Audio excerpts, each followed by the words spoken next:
আসসালামু আলাইকুম viewers, welcome back to my channel Zubaida's creation. আজকে আমি আপনাদের সাথে শেয়ার করব শামি কাবাব রেসিপি।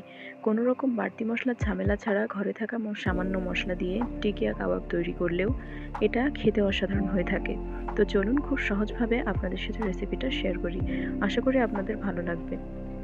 প্রথমে শামি কাবাব তৈরির জন্য এখানে আমি 600 গ্রাম গরুর গোশত নিয়েছি। এরপর আগে থেকে ভিজিয়ে রাখা ছোলা বুটের ডাল দিয়ে দিচ্ছি 300 গ্রাম। বড় সাইজের একটা পেঁয়াজ কুচি দিয়ে দিচ্ছি। লবণ দিয়ে দিচ্ছি স্বাদ মতো। হলুদের গুঁড়া 1 চামচ, লাল মরিচের গুঁড়া 1 চামচ, জিরা গুঁড়া 1 চামচ, ধনিয়ার গুঁড়া 1 চামচ, গোলমরিচের গুঁড়া হাফ চা চামচ, 2টা তেজপাতা, 6-7টা লবঙ্গ, 2টা দারুচিনি, 3-4টা এলাচ, 1 চামচ রসুন বাটা, 1 চামচ আদা বাটা। এরপর সরিষার তেল দিব 50 গ্রাম আর 2 কাপ পানি দিয়ে ভালো মতো নেড়েচেড়ে 7 থেকে 8টা সিটি দিয়ে নিব।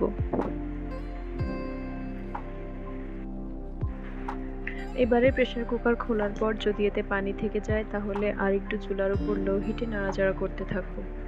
তারপর যখন পানি সম্পূর্ণ শুকিয়ে আসবে, কনসিস্টেন্সিটা ঠিক এরকম হবে, এ পর্যায়ে আমি চুলা থেকে নামিয়ে নেব। এখন আমি এর মধ্যে যে গোটা মশলাগুলো দিয়েছিলাম সেগুলো বেছে ফেলে দিব। তারপর এটা ব্লেন্ডারে অথবা শিলনোড়া দিয়ে পিষে নিব। আমি এটা শিলনোড়া দিয়ে পিষে নিচ্ছি। এখন এর সাথে আমি অ্যাড করব 5-6টা কাঁচামরিচ কুচি, 2 টেবিল চামচ পেঁয়াজ বেরেস্তা ও একটি ডিম দিয়ে ভালোভাবে মাখিয়ে নেব।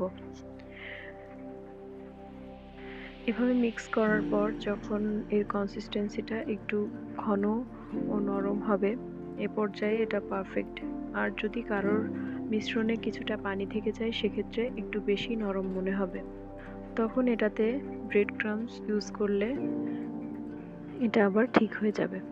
আমার কাছে এটা একটু নরম মনে হচ্ছে, তাই আমি এখানে 2 টেবিল চামচ ব্রেড ক্রাম্বস দিয়ে নিচ্ছি।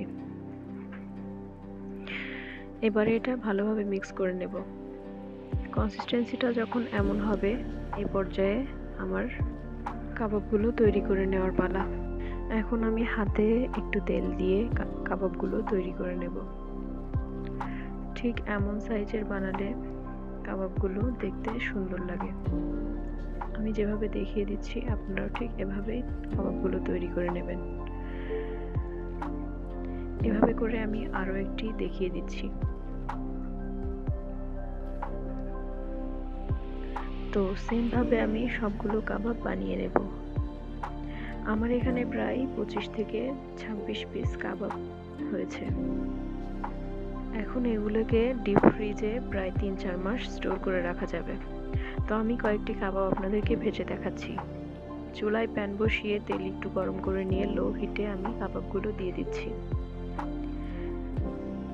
লো হিটে প্রায় 2 মিনিট ভাজার পর কাবাবগুলো এবার আমি উল্টে দেব। কাবাব ভাজার শুরু থেকে শেষ পর্যন্ত চুলার আঁচ একদম বাড়ানো যাবে না, তাহলে ভেতর থেকে কাবাবগুলো কাঁচা থেকে যাবে এবং উপর থেকে পড়ে যাবে। তো আমার সবগুলো কাবাব ভাজতে প্রায় 5 থেকে 6 মিনিট সময় লেগেছে। এখন আমি কাবাবগুলো চুলা থেকে নামিয়ে নিয়েছি। এবারে আমি আপনাদেরকে একটি কাবাব ভেঙে দেখিয়ে দিচ্ছি। কাবাবগুলো যেমন ক্রিস্পি হয়েছে ঠিক তেমন সুন্দর হয়েছে ভেতরে। এই কাবাবগুলো আপনারা সন্ধ্যার নাস্তায় খেতে পারবেন, আবার গেস্টের সামনে পোলাও অথবা বিরিয়ানির সাথেও সার্ভ করতে পারবেন। এমন আরও অনেক ভিডিও পেতে আমার চ্যানেলটি সাবস্ক্রাইব করুন। ধন্যবাদ।